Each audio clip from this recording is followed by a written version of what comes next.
Blizzard talk rewards and progression and what they're going to do for the Season 2 Battle Pass and beyond. They also talk about event reward skins. They go into detail on queue times, competitive, hero balance, and yeah, well, let's get stuck into this. Ladies and gentlemen, hello and welcome to the channel. I am Stylosa, and in this video, we're going to go over this blog, which has just gone live on the Play Overwatch website. And this is from the new executive producer, Jared Noose. And I think I've said that right. And if I haven't, I apologize. Noose. I apologize. But Jared, the new executive producer. And this is what he says. Hey, everyone. I'm Jared, the new executive producer for Overwatch 2, and I'm so incredibly excited to be working with this team and community. There are a ton of exciting things happening on the Overwatch team right now, and I wanted to take a few moments to share an update with you. But first, a quick note. Sharing plans before they're finalized is risky.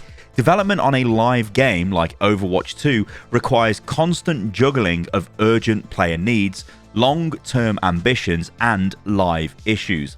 It's easier and safer to talk about the work once it's nearly done and ready to deliver.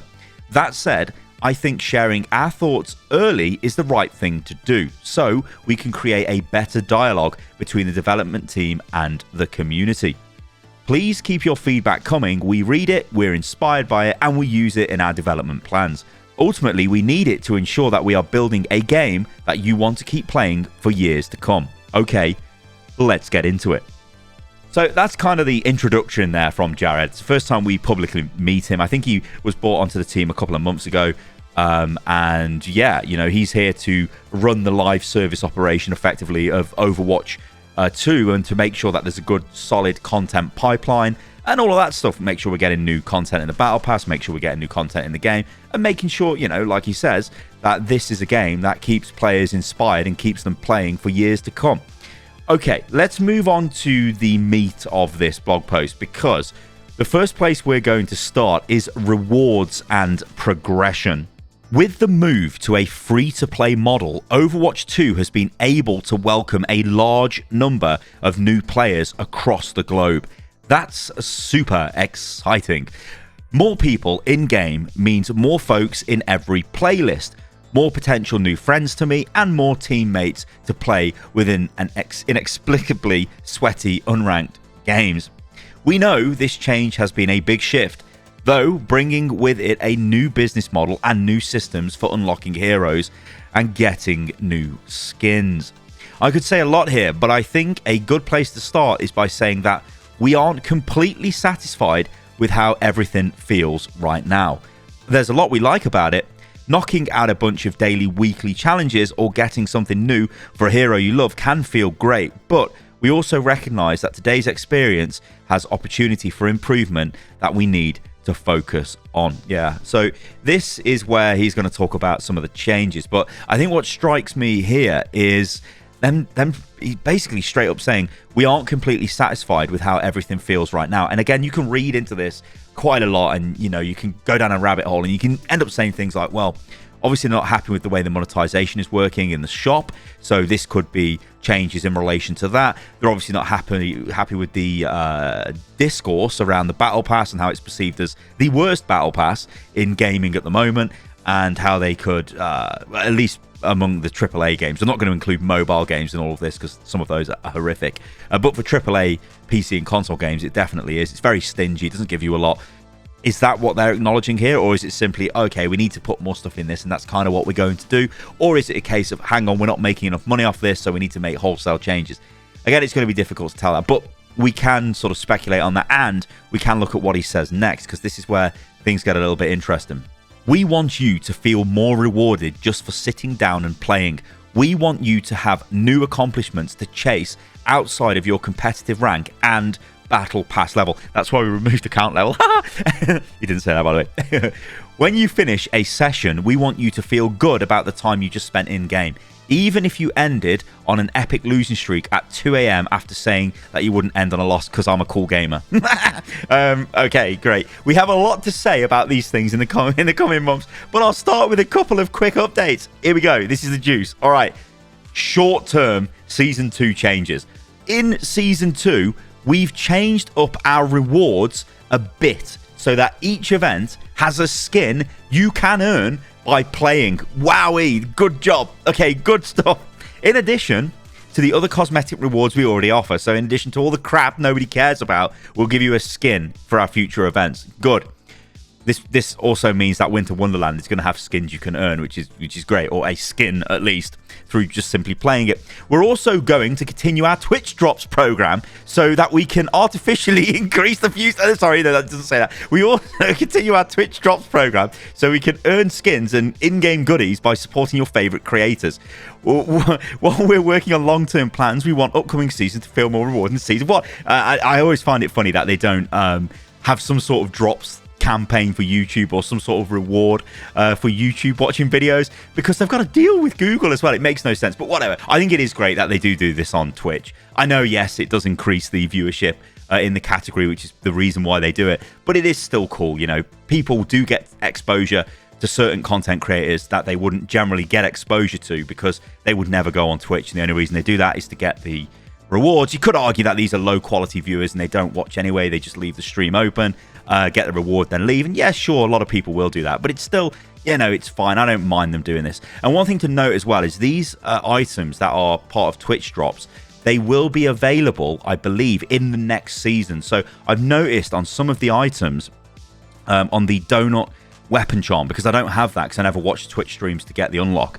I think that is going to be available in Season 2 at some or in some way in the hero gallery or in the store or something. So yeah, these items, if you miss them from the Twitch drops, you can get them at a later date, so it's not too bad in that regard. But yeah, big takeaway from that bit is there's going to be skins for events in Season 2 that you can earn simply through playing. Then he goes on to talk about long term. For Season 3 and beyond, we're looking at a mix of Battle Pass changes, more interesting challenges to pursue, and more exciting play-focused progression systems for you all to dig into. We'll be able to talk about some of these changes soon, but other changes may take more time to lock in. So it doesn't really say much there. It's like, hey, long term, we're going to change things. Season 3, there's going to be some changes, and it's going to be more interesting challenges, and there's going to be more exciting play-focused progression systems. And yeah, I don't know what this means, but it just means that they're going to make changes to the Battle Pass and other things like that, which I guess is to be expected. Let's move on to queue times. Now, queue times have been really, really weird in Overwatch. Like, you can sometimes get a 20-minute queue for tank, which makes sense, and you're probably going to get a 20-hour queue for tank when Remarch was playable in Season 2. This sometimes makes sense, depending on the time of day or whatever. Sometimes it can be fairly quick. Support has always got pretty much a 1-minute queue because nobody plays support because they get destroyed. Okay, people do play support, but it's the least... well, I guess it's the least attractive role to play in Overwatch 2, so people generally don't play it. That's why they give you a pointless 100 Battle Pass XP if you play the role, which is literally nothing. You know, I mean, what is even that? Okay, they do give you 500 sometimes if it's the first game of the day and stuff like that, but yeah, normally it's 100. It's not great. Anyway, this is what they say.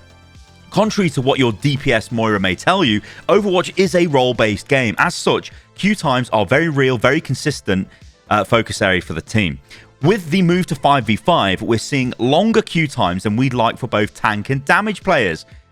And while there's no silver bullet for this, the team has a lot of ideas that we want to experiment with in the upcoming seasons. Many of these ideas are focused on the support role and how we can make it more fun and more rewarding to play. We're discussing targeted support hero reworks, game system updates, and even some role-wide changes to improve support quality of life. All right, let's just stop on this for a minute. So this is good news. Support is the worst role to play at the moment in Overwatch 2. So the good news is they are looking at reworks, which is pretty, I mean, that is drastic. If they're going to rework supports, that is very drastic. The question then becomes, what supports will they rework? And do let me know in the comments below what you think they actually could do and what supports they could do it to. But I guess the other thing as well is new game systems. I'm not entirely sure where that goes, but if that ties into making support more fun to play, it might be things like rewards, different types of rewards for playing roles that are maybe not as popular as other roles. That could potentially help. But then the other thing is role-wide changes to improve support quality of life. Now, that probably means changes to the role passive. Now, at the moment, this just grants you out-of-combat health regen. However, they could increase this, or they could add maybe another component to it. There is also something else they could do with supports, and this is maybe a little bit controversial, but you could look at reducing the cooldown on certain support abilities. Imagine if Anna had her grenade more often. Now, that probably would be quite powerful, but it would make her a little bit more resilient when it comes to dealing with flankers, especially in a 1v1 environment. Now, obviously, this could be, stupidly OP. Imagine Batiste, if his lamp was on a faster cooldown, it might get out of control. But what I would like to see is what they're planning to do with this, because again, this is a little bit vague, but at least they're telling us they are working on support and they want the role to be more interesting to play. They want more people to play it, and they want you to have more enjoyment when you're playing the role. So this is a pretty good thing. They then go on to say, as we settle on specific changes, we'll make sure you know about them. In the short term, we've made queue time estimates more accurate in the UI. Support queues are less than 1 minute in most cases.